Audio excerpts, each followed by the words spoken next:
পাচ্ছেন, সাদা পাথর আসলে এগুলো সাদা পাথর না, এগুলো আমাদের দেশে চাল কুমড়ো যেটাকে বলে চাল কুমড়া।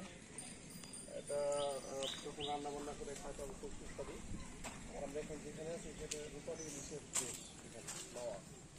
তো এই চাল কুমড়াগুলো প্রক্রিয়াজাত করে বানানো হয়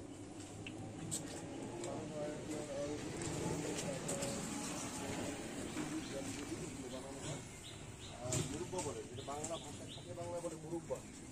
এগুলো সেই মুরব্বার জন্য রাখা হয়েছে এই চাল কুমড়োগুলো। এইগুলো থেকে মুরব্বা বানানো হবে।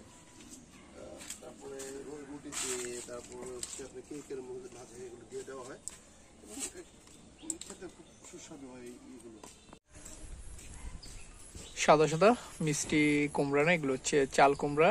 আমরা যে চাল কুমড়া সবজি হিসাবে ভেজে বা তরকারিতে খেয়ে থাকি, সেগুলো যখন পেকে যায়, বড় হয়ে যায়, বাতি হয়ে যায়, তখন এমন সাদা হয়ে যায় কোমরগুলো, চাল কুমড়া।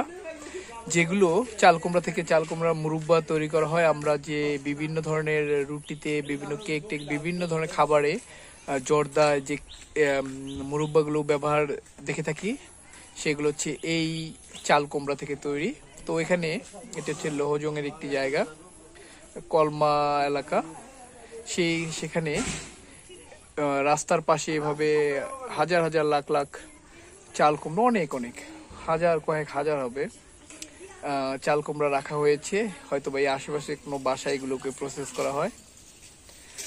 তো একটি মানে চলার পথে এই জায়গাটা দেখে থামলাম এবং আপনাদের সাথে শেয়ার করলাম।